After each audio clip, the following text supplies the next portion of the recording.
Fala, minha gente, tudo bem? Olha só, eu queria fazer uns comentários sobre o vídeo que eu passei para vocês assistirem, com a entrevista do presidente do IFAM, né, do Leandro Grassi, né? Ah, como uma pessoa que, vamos dizer assim, entende, quer dizer, minimamente, ele tem uma qualidade para poder tratar do tema, né? É perceptível que ele traz algumas questões bastante importantes, sobretudo na divisão que ele faz entre patrimônio material e patrimônio imaterial, né? É, essa divisão é importante porque ela é meio que assim, a divisão básica, né? E depois você tem inúmeras outras subdivisões, né? E é interessante porque a gente pode ver na fala dele algumas coisas. Eu não sei se vocês notaram, mas o conhecimento técnico, né, sobre a questão é importantíssimo para ocupar um cargo como esse, né? E tem alguns conhecimentos que ele passa, né, na entrevista, né, porque a entrevista é muito boa, né, ah, que enfim, algumas informações que são interessantes. Então, por exemplo, quando ele fala de patrimônio material, enfim, como ele tem ali o exemplo exatamente de onde ele está dando a entrevista, né, que é o conjunto arquitetônico de Brasília, né, pensado e desenhado pelo Niemeyer, etc. E na mesma hora me veio também na cabeça, na memória, um outro patrimônio material e que depois ele cita, ele fala um pouco, né, que é o caso do Valongo, né, no Rio de Janeiro, porque eu sempre faço esse comentário, dependendo da disciplina que eu tô ministrando, que lá no Rio de Janeiro, né, o porto do Rio de Janeiro foi provavelmente o porto que recebeu mais escravos no mundo inteiro, né? O volume, né, de escravizados africanos que chegou ali, o volume, ele foi muito significativo, né? Aí, quando a prefeitura estava fazendo as obras de revitalização do porto, eles encontraram esse cais do Valongo, são estruturas que, infelizmente, depois de serem, quer dizer, eles durante as escavações eles encontraram, né, as estruturas que ainda resistiam lá, aí conseguiram delinear, conseguiram vamos dizer assim, separar, né, manter ela preservada, né, e hoje ela infelizmente está um tanto quanto abandonada, né? Ele fala na entrevista que tem um projeto do IFAM para mexer lá e para preservar, mas qualquer um que passa lá hoje olha e vê o descaso, né? Até porque ali não é a participação só do IFAM, também mas a prefeitura e o estado também deveriam estar contribuindo, né? Pelo menos colocando, porque é uma estrutura, um pedaço de um terreno grande, né? Então eles poderiam muito bem, por exemplo, colocar uma estrutura de vidro, né? Um vidro mais grosso, né? Para que não ficasse simplesmente sujeito às intempéries, né? E etc. Né? Então, de qualquer maneira, a proposta de revitalização do Cais do Porto, perdão, do Cais do Valongo, que fica ali no bairro da Saúde, no Rio, é absolutamente fundamental, é essencial para a preservação do patrimônio afro-brasileiro. Tanto é que é, é muito, vamos dizer assim, desanimador quando a gente olha o que fazem, né, com o nosso patrimônio arquitetônico, o nosso patrimônio arqueológico, né, e etc. Muita coisa, inclusive, se perdeu, né, e está se perdendo agora, como a gente vai ver, né, com as mudanças climáticas, etc. É, Tem uma outra coisa também que é um problema, ele não fala nessa entrevista, mas é um problema muito sério, que são os patrimônios materiais que são privados, né? Ele até menciona alguma coisa e tal. Só que um problema dos materiais desses patrimônios é que muitas vezes o próprio proprietário ou a proprietária acaba não tendo interesse nenhum em preservar, né? E uma parte importante da história é destruída, né?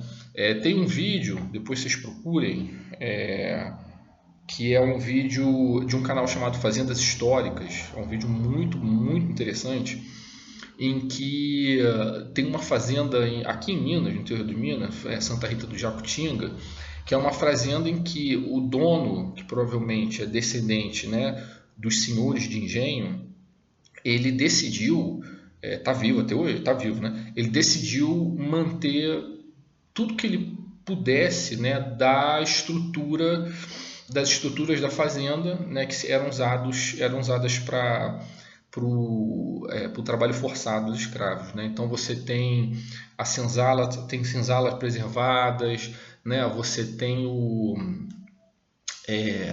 esqueci o nome,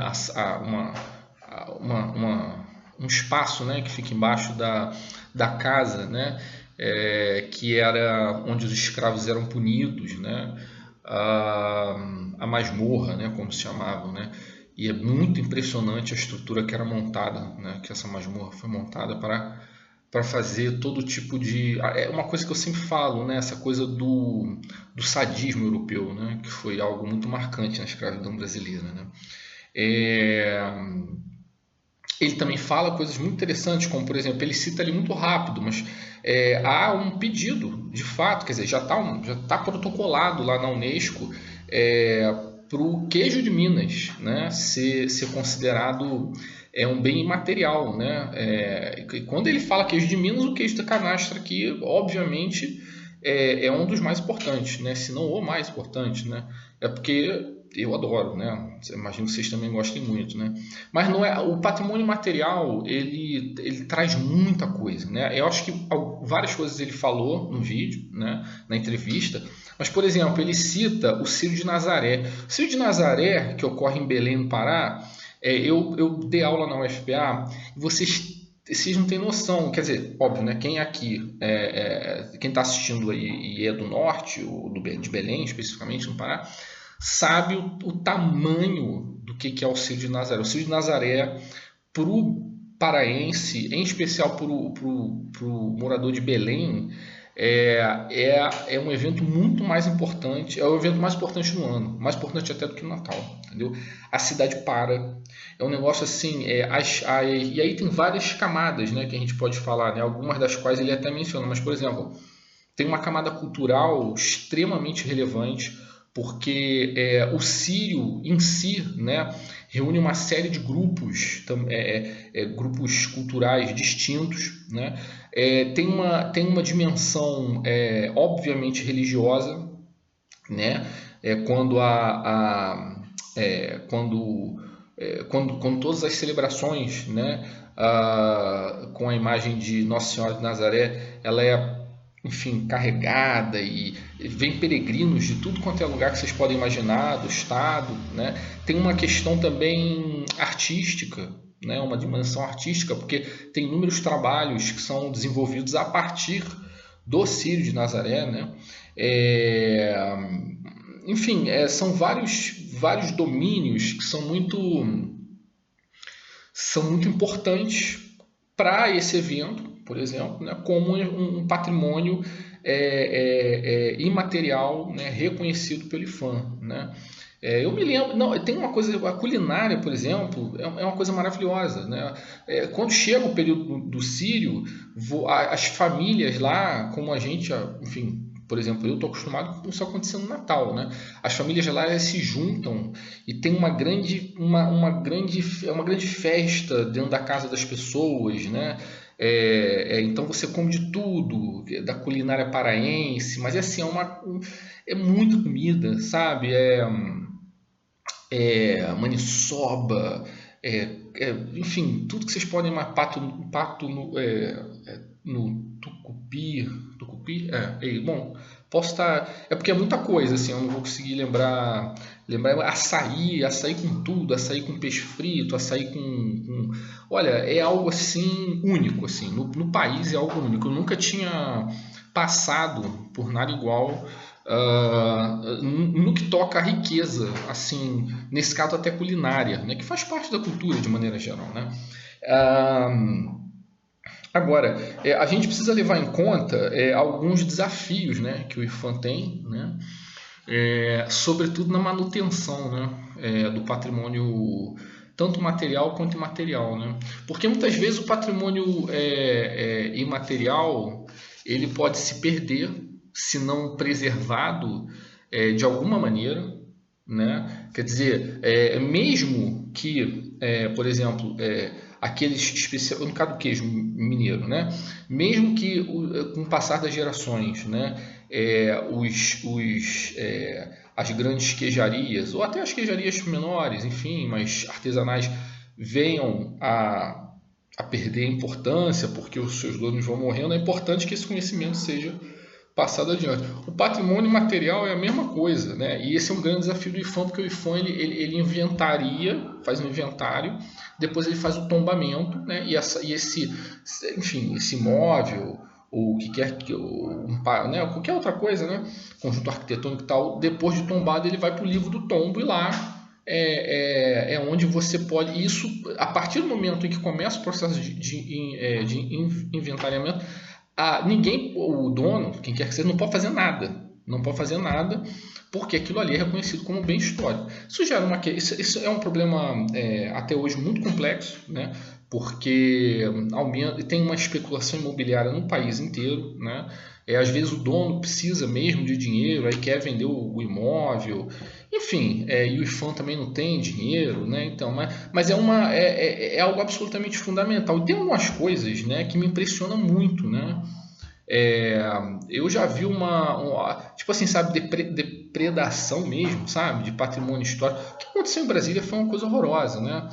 Para quem acompanhou, eu não sei assim exatamente quem de vocês que estão assistindo, quem de vocês que está assistindo e acompanhou, né, aquele dia da tentativa de golpe, mas assim, foi uma coisa meio bárbara, meio selvagem, sabe? Uma pessoa entrar e, por exemplo, rasgar uma obra do Di Cavalcanti, que não tem nem preço, né? Assim, sabe, assim, até fezes, né? Fizeram, né? Lá no... Assim, um pessoal bolsonarista bárbaro, uma galera meio, sabe, muito abjeta, sabe? Um bando sei lá, de sacripantas, coisa horrorosa, e destroem o patrimônio. É uma coisa tão louca isso, é por isso que é importante quando a gente pensa, né, que está cuidando do patrimônio do país, seja a nível local, regional ou municipal, porque todas essas esferas elas têm processos de tombamento, né? Aqui em Minas, nacional tem o IFAM, regional aqui em Minas tem o IEFA, e aqui em Passos eu participo do CONPAC, que é o Conselho do Patrimônio, né?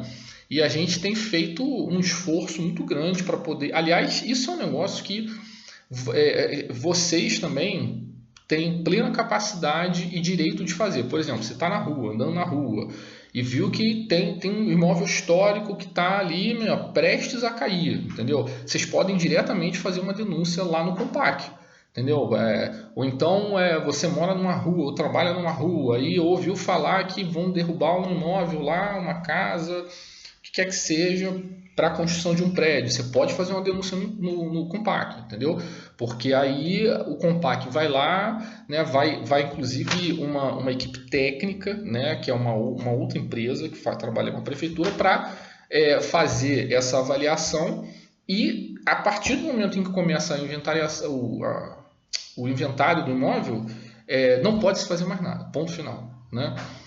E aí, eventualmente, dependendo da situação, a gente tem casos como o caso da escola Francina, né?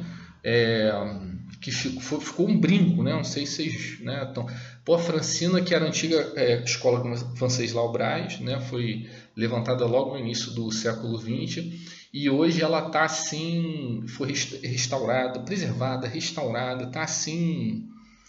Realmente assim um trabalho um trabalho assim maravilhoso, né?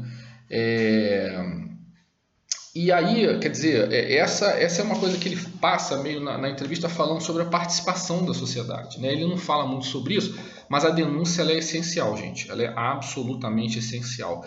Até porque, por exemplo, quando ele fala rapidamente sobre a questão das obras de arte, né? sobretudo das obras sacras, né?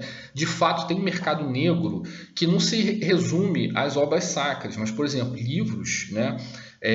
A gente vai ver no evento que a gente vai fazer que eu vou organizar sobre a tragédia que aconteceu lá em Petrópolis, teve livros que a gente tirou da lama e quando eu fui pesquisar, tinham exemplares sendo vendidos na Europa a 20, 30 mil euros, entendeu? Então, o patrimônio bibliográfico, o patrimônio artístico, né? O patrimônio cartográfico, né? Enfim, religioso, sacro e tal, isso tudo a gente precisa ter muita atenção, né, para isso e procurar entender um pouco sobre isso para poder também fazer o nosso papel na sociedade, né? O que aconteceu lá em Petrópolis, por exemplo, eu fui para lá como voluntário, depois é que a gente montou uma força-tarefa para fazer um projeto e a gente ir lá trabalhar. Mas assim, o voluntarismo, né, da sociedade, nem que seja uma coisa pequena, como uma denúncia, né? A cidade Petrópolis em si estava mobilizada, né, porque a tragédia tinha sido muito grande. Mas, por exemplo, numa situação normal, é perfeitamente possível, viável e até deveria ser, né, algo. Ele até comenta, né, o Leandro Graz até comenta um pouco sobre isso, né, da educação patrimonial que nós infelizmente não temos, né, no ensino básico, né. Mas tá bom, gente. Então não deixem de ver a entrevista porque depois vai fazer um pouco, enfim, vai de alguma maneira. Eu ainda vou pensar na avaliação, né? Aí vai fazer parte. Falou? Valeu!